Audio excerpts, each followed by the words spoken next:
My daughter called me an ATM with a guilt trip button. That's not what she said exactly. What she said was, "Dad, you owe me." Owe her. For what? For raising her, for 34 years of being her father. I didn't yell. I didn't beg. I smiled. Not a happy smile. The kind of smile you give when you finally understand something you should have seen coming. I said 2 words. Then I hung up. Within 48 hours, I sold my house, closed my bank accounts, changed my phone number, and moved to a state she'd never think to look. No forwarding address, no goodbye letter, no explanation. She spent 6 months trying to find me. By the time she did, it was too late. For both of us. Let me back up. My name is David Harper. I'm 66 years old. Retired aerospace engineer. Widower. My wife Karen died on December 14th, 1987. Car accident. Black ice on Route 33 just outside Columbus, Ohio. She was 27. Our daughter Emily was 4 years old, wearing Cinderella pajamas when the police knocked on our door at 2 in the morning. At Karen's funeral, I made a promise. Standing there with a 4-year-old holding my hand, I promised Emily would never feel abandoned. Whatever it took, however long it took. I kept that promise for 34 years. In 1995, Lockheed Martin offered me Vice President of Engineering, Phoenix Division. Starting salary, $180,000. That's $95,000 more than I was making, plus stock options, 50,000 shares. By 2015, those shares would have been worth $340,000. I declined. Emily was 12. Emily was still sleeping with the lights on, still having nightmares about the accident. I wasn't going to uproot her, not when she was finally starting to heal. I wrote a letter to HR. I still have the draft. I must respectfully decline. My daughter Emily is 12 years old and still processing her mother's death. Uprooting her now would be unfair. My career can wait. Her healing cannot. That decision cost me $2.8 million over the rest of my career. I did the math. Salary differential, stock appreciation, bonuses, $2.8 million. Worth it, every penny. In 2001, I almost got married again. Her name was Linda Sawyer, accountant, 38 years old, smart, kind, patient. We dated for 2 years. She proposed. I said yes. Then Emily found out. She was 18, freshman at Ohio State. She called me crying. "Dad, I don't need a new mom. Why can't you just focus on me?" I broke the engagement. Linda said, "David, she's an adult now. When is it your turn?" Good question. I didn't have a good answer. Linda married someone else in 2003. I went to her wedding. Smiled through the whole thing. She looked happy. I was happy for her, 2003. Lockheed offered early retirement, $680,000 lump sum. I was 48. I could have walked away, started consulting, traveled, but Emily was still in college. And our family medical history, Karen's cancer, her mother's diabetes, meant private health insurance for Emily would cost $24,000 a year. My company insurance covered her as a dependent until she was 26. So I stayed. Worked until mandatory retirement in 2023. Age 64, 16 more years, $680,000. Gone. For those 16 years, every Thursday at 6:30 p.m., I cooked dinner for Emily. Same kitchen Karen and I had shared. Meatloaf, pot roast, spaghetti, Karen's recipes. The ones she'd taught me before she died. In 2015, Emily brought Connor for the first time, her new boyfriend. He walked into my house and said, "This is quaint?" Quaint. He meant old, small, beneath him. I kept cooking dinner every Thursday until 2019. That's when Emily texted, "Getting busy with married life, let's do monthly?" Monthly became quarterly. Quarterly became I'll call you. Our last dinner was November 23rd, 2023. Thanksgiving. She checked her phone 14 times. Left before dessert. Said she had plans. I haven't seen her since, except once at the grocery store in January. She waved from across the parking lot. Didn't come over. Meanwhile, I kept a ledger. Excel file. Started June 12th, 1987. First entry, baby formula, $8.47. Note column, she smiled at me today. Every expense, every gift, every emergency, documented. College tuition, $180,000. wedding, 45,000, house down payment, 80,000, car, 35,000, emergency loans that never got repaid, another 52,000, running total $340,000. I didn't keep the ledger to guilt her. I kept it because I wanted to remember every moment I got to help her, every time she let me be her dad. The note column was full of little moments. She looked like Karen in this dress. So proud. First Harper to graduate college. She called me for help. Best day all year. That ledger was my favorite document. Proof that I'd kept my promise to Karen. Until March 15th, 2025. That's when everything changed. March 15th, 7:43 p.m. I was sitting on the same couch Karen had picked out in 1993. Floral pattern, sagging middle cushion. My phone rang. Emily. First call in 6 weeks. I answered. Hey, sweetheart. Dad. Her voice was flat. Cold. We need to talk. Not, how are you? Not, I miss you. Just business. Okay, I said. What's going on? Connor's in trouble. We need money. Straight to it. No preamble. What kind of trouble, I asked. His investment fund collapsed. The one with the Parker twins. And there's the boat payments. And the country club dues. It's complicated. Bottom line, we need $340,000. $340,000. The exact amount in my ledger. Cosmic joke. Emily, I'm retired. Don't lie to me. Her voice turned sharp. You're an engineer. You made good money. You never spent anything on yourself. You live in that same tiny house. Drive that same old truck. You have money. I know you do. Emily, even if I did, we need it by Friday. Connor's creditors are threatening to sue. If they do, we lose everything. The house, the business, everything. You have to help us. Have to? I said slowly. Yes, you owe me this. Those words. You owe me. Owe you? My voice was still calm. Sweetheart, I gave you. Exactly, she interrupted. You gave me a childhood. You chose to have me. I didn't ask to be born into that house, Dad. Into that life. Do you know what it was like? Growing up in a 1,400 square foot box, wearing thrift store clothes in middle school while other kids wore Abercrombie? I couldn't speak. She kept going. Connor's family is real wealth. They summer in the Hamptons. His parents have a place in Cape Cod. They look at me like I'm charity, like I came from nothing. You didn't come from nothing, I said quietly. You came from love. Love doesn't pay for country club memberships, Dad. Connor's drowning. His fund lost everything. $180,000 to the Parker Brothers scam. $95,000 in boat payments for a boat we'd never even use. $65,000 in lifestyle debt. We need help. You're my father. This is what fathers do. Connor's voice in the background, loud enough for me to hear. Tell him he's had 30 years of playing daddy. Time to be useful. Playing daddy. Useful. Something inside me went very still. Emily, I said, how much do you think I sacrificed for you? Sacrificed? She laughed, short, bitter. You worked a normal job. You chose not to remarry. That was your choice, Dad. Don't put that on me. You told me you didn't want Linda. I was 18. You're the parent. You should have done what was best for you, but no, you stayed stuck. Stayed small.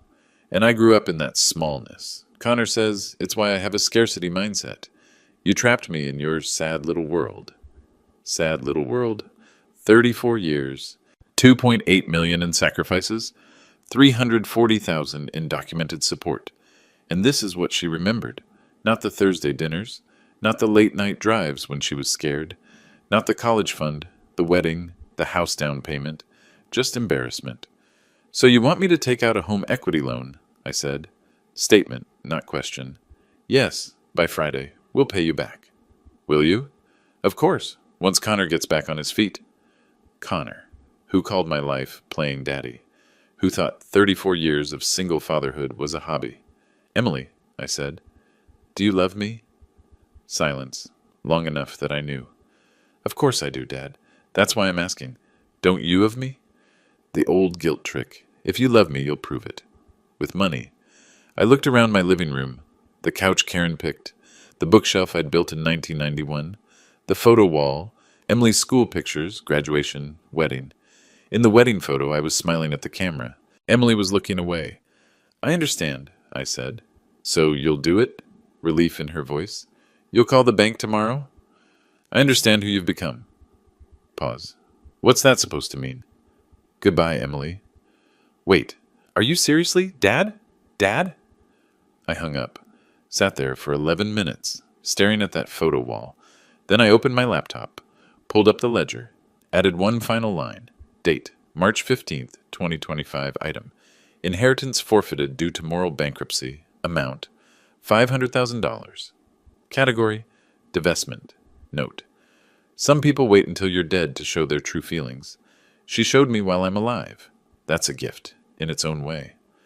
I saved the file, closed the laptop, and started planning my disappearance. March 16th, 12:04 a.m. I wasn't sleeping anyway.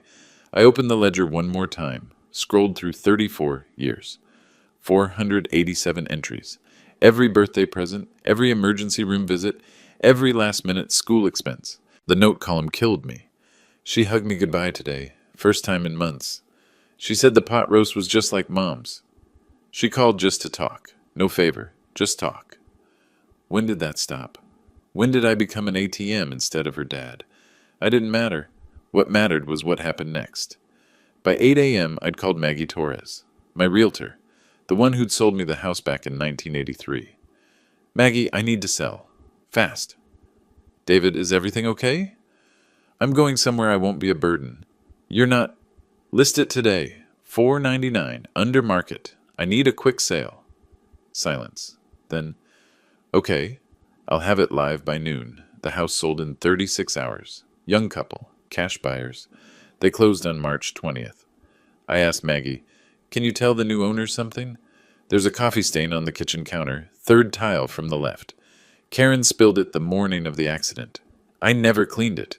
I just couldn't. Maggie's voice cracked. I'll tell them. While the house was pending, I took care of everything else. Bank accounts closed.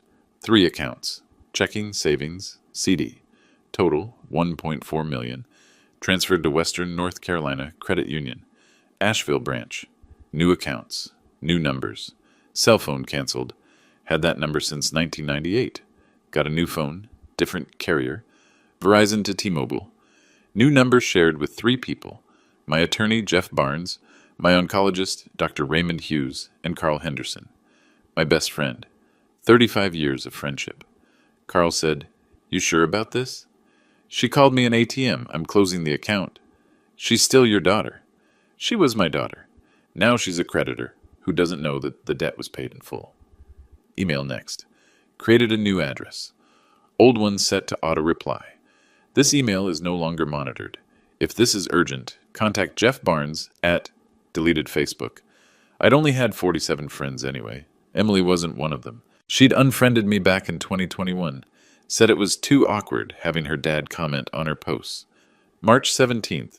Met with Jeff Barnes, my estate attorney since 2001. Brought 3 documents. Updated will. Emily. Removed. Power of attorney. Living will. All new. Jeff. If Emily contacts you, tell her this. Your father is traveling. I cannot disclose his location. If you wish to communicate, write a letter. I'll forward it. And if she asks where you are, tell her I'm somewhere I can breathe. I left a sealed envelope with him.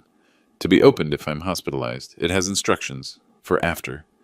Jeff looked at the envelope, looked at me. David, talk to me. What's going on? I'm setting a boundary. For the first time in 34 years. And if she wants to apologize? Then she knows how to write a letter.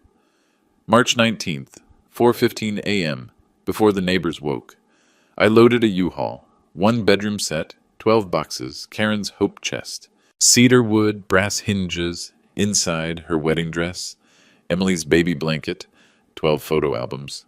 That's all I took. I left the kitchen table, the one where Emily had done her homework for 12 years, left the photos on the wall. The new owners could throw them away. 6-hour drive to Asheville, North Carolina. Mountains, clean air, a place where no one knew David Harper the engineer, the widower, the doormat. I rented an apartment, Mountainside Senior Living, 2-bedroom, 850 square feet, 4th floor, view of the Blue Ridge Mountains from the balcony, Rent, $1,650 a month. I could afford it. I had $1.92 million between retirement accounts and the house sale. Unpacked in silence. Set up the bedroom. Put Karen's hope chest at the foot of the bed. Hung one photo, just one. Karen holding baby Emily, both of them smiling. That night I stood on the balcony, looked at the mountains, thought about Emily. She'd be calling by now. Getting voicemail. Trying again. Voicemail full. Trying again. Number disconnected. Would she drive to the house? Would she use her old key? Would she stand in that empty kitchen and wonder where I went? Good. Let her wonder. Let her feel what I felt for 6 years. Calling, texting, inviting her to dinner, getting "I'm busy" over and over. I went inside, made coffee, sat in my new living room. For the first time in 34 years, I felt light. No phone calls to hope for, no disappointments to brace for, no daughter who saw me as a wallet, just me, and the mountains, and the rest of my life. However long that would be. Emily called me 17 times in the first week. I know because Carl told me. She'd called him, frantic. "Where's my dad? Why won't he answer?" Carl, bless him, played dumb. "I don't know, Emily. Maybe he's traveling?" Week 1, she thought I was punishing her, playing a game. I'd come back once I'd made my point. Week 2, she realized I wasn't playing. March 18th, 2:30 p.m. She drove to my house. Used her key. The one I'd given her when she turned 16. The door opened. But it wasn't my house anymore. Young couple, mid-20s, moving boxes in. They looked at her, confused. "Can we help you?" the wife asked. Emily stammered. This is my dad's house, David Harper." "Oh," the wife smiled. "We bought it from Mr. Harper. Closed on Friday." "Closed? When did he move?" "We never met him, actually. Our realtor handled everything. She said he was eager to sell." Emily pulled out her phone right there in the doorway. Called Jeff Barnes. "Jeff, where's my dad?" "Your father is traveling. I cannot disclose his location." "What do you mean you can't disclose?" "If you wish to communicate, write a letter. I'll forward it." He hung up. Emily stood in the doorway of the house where she'd grown up. Strangers were living in her childhood home. Her father was gone. No note, no explanation, no forwarding address. She told Connor that night, "He's just mad. He'll come back in a few days once he cools off." Connor. "Or he's serious and we're screwed." Week 3, April 3rd. Letter arrived. Honda Financial Services. Urgent. Cosigner removed from account effective March 16th, 2025. Full liability now transferred to borrower, Emily Bradford. She'd leased a Honda CR-V back in 2023, 2 years ago. She thought she'd qualified on her own. Turned out, I'd co-signed. She'd never noticed my name on the paperwork. Without my credit score, 780, her rate jumped 4.2%. Monthly payment, $340 to $485. And the kicker? She still owed $18,340. Connor. Why was your dad on your car lease? How old are you? Emily didn't have an answer. Week 5, April 19th. Another letter. First National Bank of Columbus. Collateral release request. Emily's Boutique, LLC. Her boutique. Curated by Emily. Short North Arts District. Cute little shop. 1,200 square feet. $3,800 a month rent. The letter said, David Harper has withdrawn the $50,000 escrow account securing your business lease. Please deposit replacement collateral within 30 days or landlord may terminate per section 4.7. She called the bank, voice shaking. What $50,000? The banker explained patiently. When you applied for the lease in 2023, you didn't meet the landlord's net worth requirement. Your father placed $50,000 in escrow as guarantee. He's withdrawn it. He can't do that. It was his money, ma'am. She didn't have $50,000. Connor's credit was destroyed. His parents had already cut him off. She called Connor's parents anyway. Humiliating conversation, begging for money. They said no. The boutique closed on May 15th. Landlord found a new tenant. Week 7. May 3rd. Emily felt sick. Went to the doctor. Routine checkup. Receptionist ran her insurance card. Ma'am, this card was declined. That's impossible. The receptionist showed her the screen. This policy shows David Harper as primary holder. Account closed March 16th. Emily pulled out her wallet. Looked at the card. Sure enough. Blue Cross, Blue Shield. Primary, David Harper, dependent, Emily Bradford. I'd been paying her health insurance, $14,000 a year, for the last 2 years, $28,000 total. She'd thought it was carried over from an old job. Nope, just me, quietly covering her. New insurance through Connor's plan, $6,000 deductible instead of $500. She went home, sat at her kitchen table, the one in the house I'd helped buy. Connor looked at the pile of letters. Car, business, insurance. Your dad was subsidizing your entire life. By week 9, May 20th, property tax bill, Franklin County Treasurer. Notice, property tax payment delinquent, 123 Maple Street. Wait, that was her house. The one I'd helped with the down payment. Amount due, $6,240. She checked the records online. Every year since 2020, when I'd gifted her the house, I'd been paying the property taxes. She'd thought taxes were included in her mortgage. But she didn't have a mortgage. I'd paid the down payment in full. $80,000. 5 years of tax payments. $31,200. All me. Connor did the math out loud. Car cosign, business collateral, health insurance, property taxes.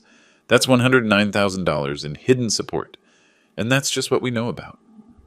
Emily's voice was small. I didn't know. You didn't ask. Week 11, June 5th. Emily, desperate now, posted on Facebook. Has anyone seen David Harper? Family emergency. Please share. The comments rolled in. Helen, the neighbor. I saw the moving truck 3 months ago. Thought you knew? Pastor Michael from church. He told me he was starting over somewhere peaceful. Didn't he tell you? Linda Sawyer, my ex-fiancée. I hope he's happy. He deserves peace. That last one stung Emily. She deleted the post, but the damage was done. Everyone could see. She couldn't even locate her own father. Connor's creditors called daily now, threatening lawsuits. $340,000 in debt. No way to pay. And the man who might have helped? Gone. Vanished. Disappeared without a trace. Emily hired a private investigator, Martin Kowalski, $3,500 retainer. 2 weeks later, the report came back. Subject has executed professional disappearance. No evidence of foul play. He does not wish to be found. The PI's final line, what happened between you two? Emily didn't answer because she knew. June 10th. Connor's phone rang at 7 a.m. Mr. Bradford, this is final notice before legal action. The creditor. $340,000. 90 days past due. Connor hung up, turned to Emily. This is your fault. She looked up from her coffee. My fault? You said your dad was loaded. Engineers make bank, you said. He'd help, you said. I thought. You thought. You assumed. Meanwhile, I'm about to be sued because you couldn't even keep your father on the hook. Emily's hands shook. That's not fair. Fair? Connor laughed. You want to talk about fair? Let me show you something. He pulled up a spreadsheet on his laptop, shoved it toward her. Expected financial support from David Harper, $340,000. Received 0. He scrolled down. Loss due to David, leaving car cosign, value $18,000, business collateral $50,000, insurance $28,000 over 2 years, property taxes $31,000 over 5 years. He looked at her. That's $127,000 in hidden support, and you never even noticed. He never told me, because you never asked. When's the last time you called him just to talk? When's the last time you asked how he was doing? Emily opened her mouth, closed it. Connor wasn't done. You know what the worst part is? He was propping you up, and you thought you were self-made. Your boutique, your car, this house, all of it depended on him, and you called him embarrassing. I never... Yes, you did. Connor picked up her phone, started scrolling. What are you doing? Looking for evidence of your contempt. Oh, here we go. Voicemail sent to your friend Jess. March 17th, 2024. He hit play. Emily's voice filled the kitchen. Younger, lighter, laughing.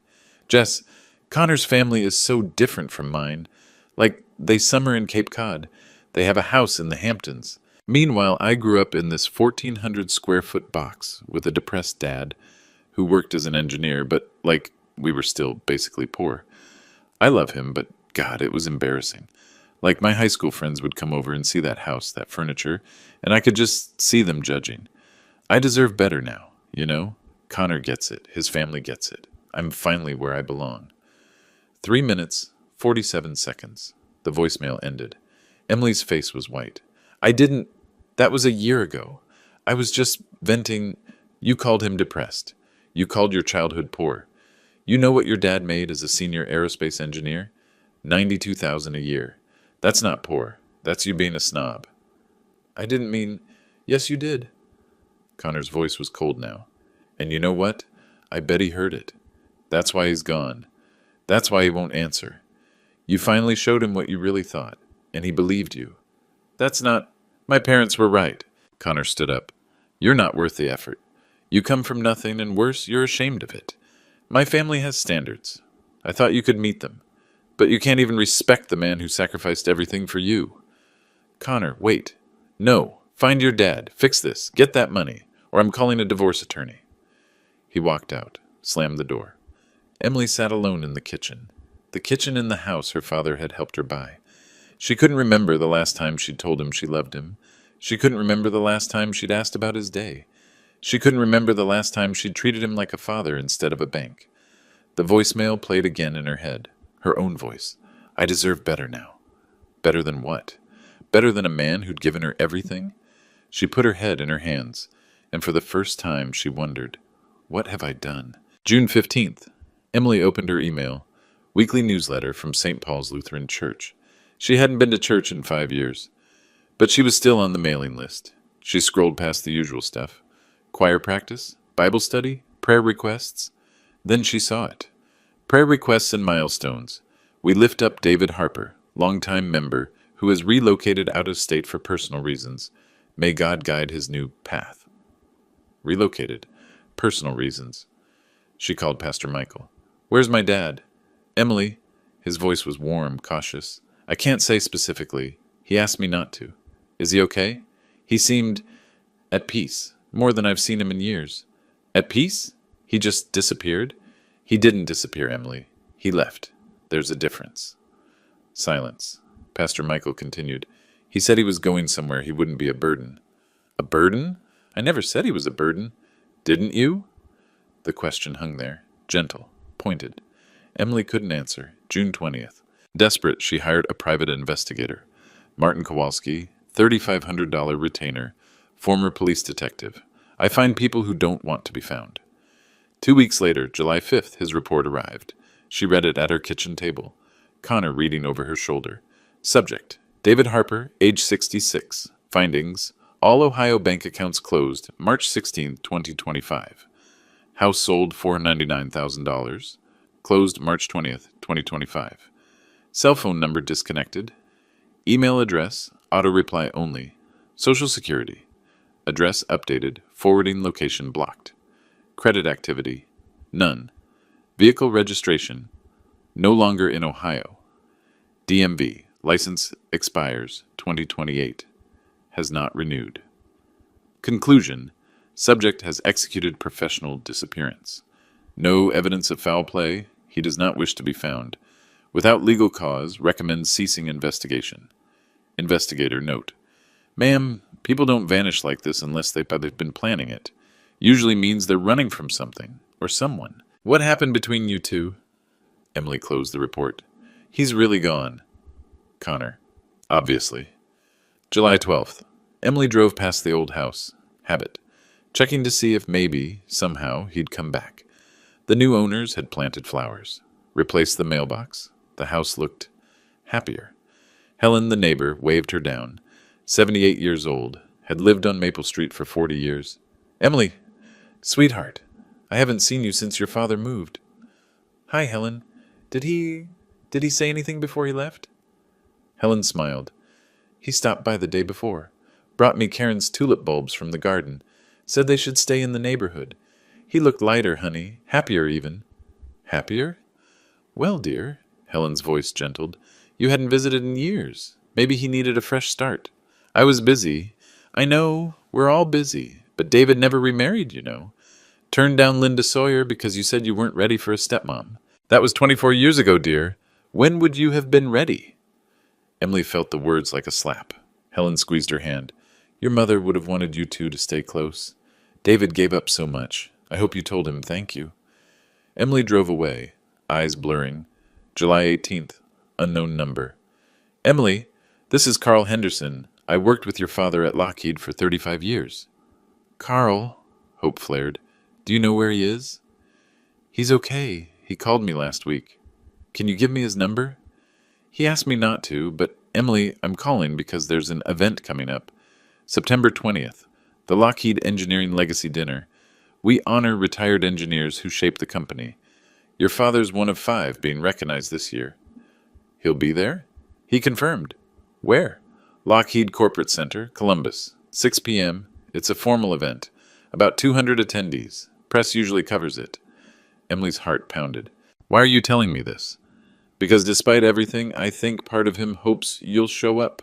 But Emily, Carl's voice turned serious. If you come, don't come for money. Come because he's your father. That's the only reason he'd want to see you. The line went dead. Emily stared at her phone. September 20th. 2 months away. Connor. You're not seriously considering... I have to go. I have to fix this. Fix what? He's made it clear. He doesn't want you in his life. He's my dad. He was your dad, until you treated him like an ATM. Emily circled the date on the calendar, September 20th. 6 p.m. She'd go. She'd apologize. She'd make him understand. She had 2 months to figure out what to say. August 22nd. FedEx truck pulled up. Package from Jeff Barnes, her dad's attorney. Inside, a note and a USB drive. The note. Emily, your father authorized me to send this. Read it before September 20th. JB. The USB was labeled in her father's handwriting. The ledger. She plugged it into her laptop. One file. Excel. Emily support XLSX. She opened it. 487 rows, 6 columns, date, item, amount. Category, note, running total. First entry, June 12, 1987. Baby formula. 847. Essential. She smiled at me today. 847. She scrolled. October 3rd, 1989. Dance class tuition, $120 Housers. Enrichment. She twirled for me after class. $4,382.19. December 25th, 1993. Bicycle, $240,000. Christmas. She hugged me for 5 minutes. $23,191. Broughton boy. August 18th, 2005. College move-in expenses. $1,200. Education. So proud. First Harper to graduate. $90,450.23. May 14th, 2001. Prom dress. $240. Special event. She looked like Karen. $67,131.09. Every line had a note, a memory, a moment. Emily's vision blurred. She scrolled to the end. Last entry, December 18th, 2024. Boutique business collateral. $50,000. Investment. She doesn't know I'm the reason bank approved her. $340,000. $340,000. Documented across 34 years. The final row, added March 15th, 2025. Inheritance forfeited. $500,000. Divestment. Some people wait until you're dead to show their true feelings. She showed me while I'm alive. That's a gift in its own way. $160,000. Emily's hands shook. The USB had other files. PDFs. She clicked one. 1995 VP offer.pdf. Letterhead. Lockheed Martin, Phoenix Division. Dear Mr. Harper, we are pleased to offer you the position of Vice President of Engineering. Starting salary, $180,000 plus stock options. And her father's response. Handwritten draft. Scanned. Thank you for this incredible opportunity. However, I must respectfully decline. My daughter Emily is 12 years old and still processing her mother's death. Uprooting her now would be unfair. My career can wait. Her healing cannot. Attached, a calculation sheet in his handwriting. VP salary versus current, $95K difference a year over 20 years, 2.8 dynam with stock appreciation. Worth it? Yes. She needs stability. $2.8 million, gone, for her. Another file, 2001 Linda.pdf email from Linda Sawyer. David, I love you. But Emily is 18 now. She's an adult. You've been a wonderful father. Don't you deserve companionship? I feel like I'm competing with a ghost and a daughter who will never approve. I can't wait anymore. I'm sorry. Her father's reply, saved in drafts, never sent. You're right, but I made a promise to Karen at her funeral. I won't break it. I hope you find someone who can give you what I can't. Photo attached. Her father at Linda's wedding in 2003, smiling in the back row. Emily couldn't breathe. She opened her own email. Searched Dad. Thread from 2019. David. Thursday dinner this week. I'm making your favorite meatloaf. Emily. Can't. Connor and I have plans. On next week. David. What about this Thursday? Emily. Busy month. Let's do next month. Next month? David. Miss you. How about Emily? Dad, I'll reach out when I have time, okay? Last email she'd sent him. November 2023, 9 months before the demand call. Subject, need favor. Body, can you watch the Boutique Friday? I have a thing. His reply, of course, anything for you. Her reply, nothing. She made a new spreadsheet. What I remember versus reality. Memory. Dad was sad and distant. Reality, he invited me over every week. I stopped coming. Memory, we were poor. Reality, he gave me $340,000. I never said thank you. Memory, he didn't support my dreams. Reality, he put $50K in escrow so my boutique could exist. Memory, he chose not to remarry. His decision. Reality, I said I didn't want a stepmom. He listened. Memory, he had a normal career. Reality, he turned down 2.8 M to keep me stable. She closed the laptop. Connor stood in the doorway. Well? I need to apologize. He won't answer your calls. Then I'll go to that dinner, and I'll tell him I was wrong. What if he doesn't forgive you? Emily looked at the USB drive. At 34 years of love, documented in 6 columns. Then I deserve that. September 20th, 5:45 p.m., Lockheed Martin Corporate Center, Columbus, Ohio. Emily stood outside, smoothing her navy suit. She'd tried on 6 outfits. This was the most respectful. The most I'm sorry. 218 people inside. Engineers, executives, families. A reporter from the Columbus Dispatch. She walked in. Carl Henderson at registration. Emily, I'm glad you came. Is he here yet? Not yet. Soon. Carl's eyes were kind but cautious. Emily, I told him you were coming. He said, we'll see. Where should I sit? Anywhere, but maybe not up front. Let him have his moment first. She chose a table in the back, near the exit, just in case. 6:05. The doors opened, and there he was, thinner, grayer. She almost didn't recognize him. He'd lost maybe 15 pounds. His suit was new, gray, well-fitted, blue tie. He looked good, healthy, upright. Their eyes met across the room. He nodded once, not warm, not cold, acknowledging. Then he walked to the head table, the honorees table. Whispers around her. That's David Harper, 42 years with the company. Heard he moved to North Carolina. Nicest guy you'll ever meet. 6:30. Lights dimmed, screen lit up. Honoring David Harper, 42 years of excellence. Video started. 8 minutes, 12 seconds. Photos, her father at a drafting table in 1983, design meetings, rocket component testing. Voiceover. David Harper joined Lockheed Martin in 1981. Over 4 decades, he contributed to 14 major projects, including navigation systems still in use on current spacecraft. More photos. Her father with teams, smiling, young, then. In 1995, David was offered Vice President of Engineering, a promotion most engineers only dream of. The letter appeared on screen. I must decline. My daughter's stability is non-negotiable. The voiceover continued. That decision cost David an estimated $2.8 million in lifetime earnings. When asked why, he said, my daughter had just lost her mother. She needed a father more than I needed a title. Emily's breath caught. Photo.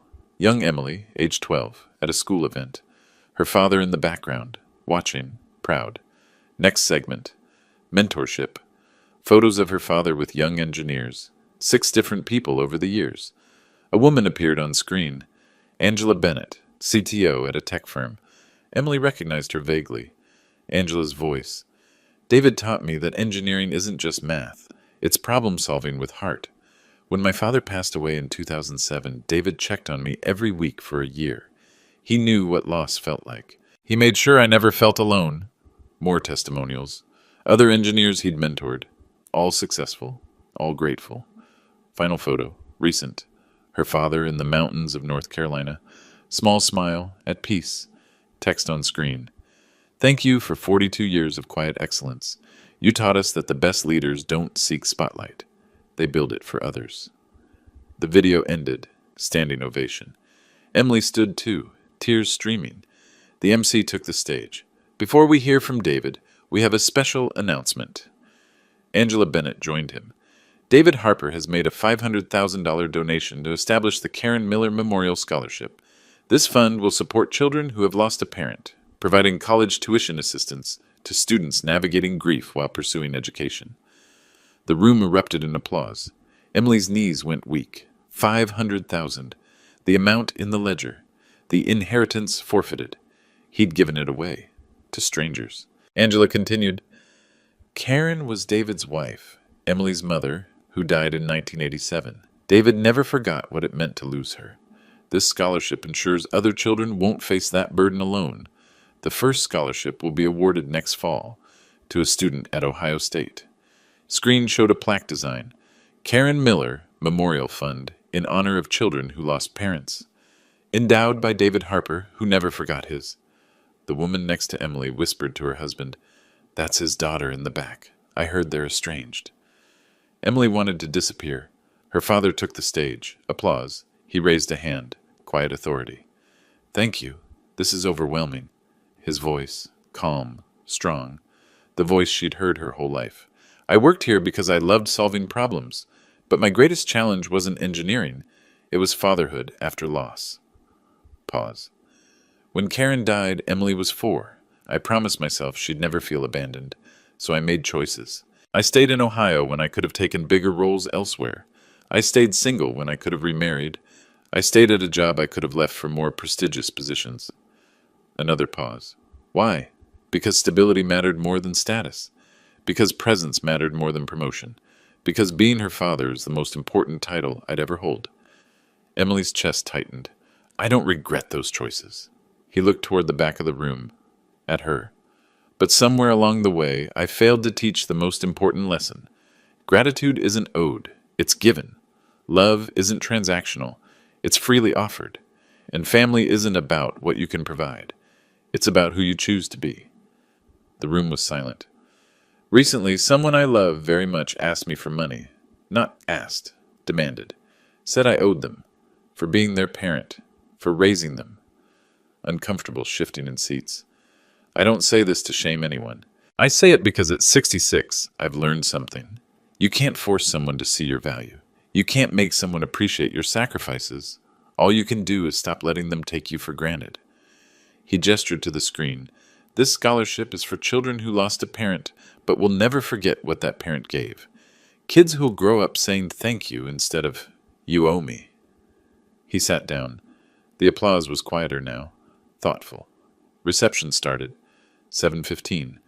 Emily waited, watched him talk to colleagues, shake hands, smile. Finally, she approached. Dad? He turned, his face neutral. Can we talk? We're talking. Privately? I don't do private anymore. What do you need? People nearby slowed, listening. I need to apologize. Her voice cracked. I was wrong. I didn't understand. You understood fine, Emily. You just chose to remember it differently. No, You called your childhood growing up poor with a depressed dad. I heard the voicemail you left, Jess. She went white. How? You pocket dialed me. March 17th, 2024. 3 minutes, 47 seconds. I listened to the whole thing. Dad, I didn't mean... Yes, you did. And that's okay. People show you who they are. I finally believed you. But I do love you. Do you? Or do you love what I could provide? Silence. Carl Henderson took the stage for closing remarks. Before we adjourn, I want to add something personal. David and I have been friends for 35 years, and I need to say, we're especially grateful David made the trip tonight.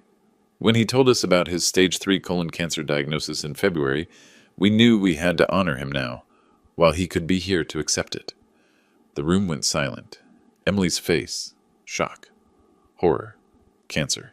Stage 3, February. That was before her demand call. She turned to him. You have cancer? Since February? He looked at her, calm, almost serene. Yes. Diagnosed February 10th. That was before I called you. 5 weeks before. Her voice rose. Why didn't you tell me? Would it have changed what you said? He tilted his head. Or just made you feel guilty for saying it? She couldn't answer. He picked up his coat. You have my lawyer's number. Use it if you want to apologize as my daughter. Not if you need money as a creditor. He walked toward the exit. Emily stood frozen. 200 pairs of eyes on her. The woman next to her whispered, not quietly enough. She demanded money from a dying man. Emily's world tilted. He was at the door now, one hand on the handle. She called out, Dad, please? He paused, didn't turn around. I'm sorry. I know. And he walked out. September 22nd. 2 days later. Columbus Dispatch headline. Retired engineers 500K scholarship honors late wife, supports grieving students. Subheading, David Harper's gift comes amid personal health battle. And the article included the photo from the gala. Her father smiling, dignified. Buried in paragraph 7. Harper's daughter, Emily Bradford, attended the event, but declined to comment. The article went viral on LinkedIn. 45,000 shares in 3 days. Comments section, this is what real generosity looks like. Incredible man, incredible sacrifice. Where's the daughter's statement? Seems like a story there. Emily's phone rang constantly. Friends asking if she was okay, acquaintances who'd seen the article. She ignored them all. September 28th, 1 week later, Connor filed for divorce. Grounds, irreconcilable differences.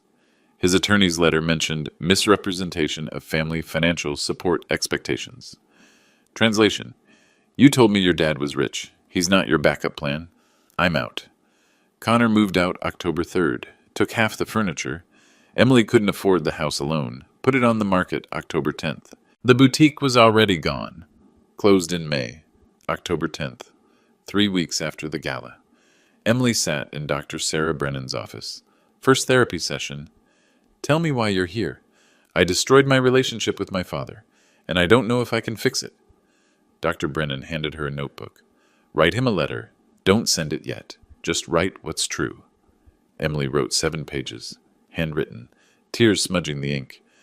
I rewrote history because facing the truth meant admitting I was ungrateful, admitting I took you for granted, admitting I measured your love by your wallet instead of your presence. You gave me everything. I gave you demands. I don't know if you'll forgive me. I don't know if I deserve it. But I need you to know I was wrong. I'm sorry. And if I could take back March 15th, I would. She folded the letter, put it in an envelope, didn't seal it. October 18th, 4 weeks after the gala. Letter in her mailbox. Return address, Blue Ridge Hospice Care, Asheville, NC. Her hands shook opening it, not from her father, from a social worker named Patricia. Ms. Bradford, your father, David Harper, has listed you as a next of kin. He is currently in palliative care at our facility. If you wish to visit, please contact us within 30 days. Visiting hours are 9 a.m. to 8 p.m. daily. Phone number at the bottom. Emily held the letter for 3 days. Unopened hospice brochure inside.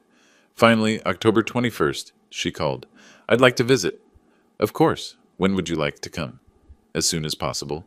We have availability tomorrow at 2 p.m. I'll be there. She hung up. Looked at the letter she'd written to her father. Unsealed.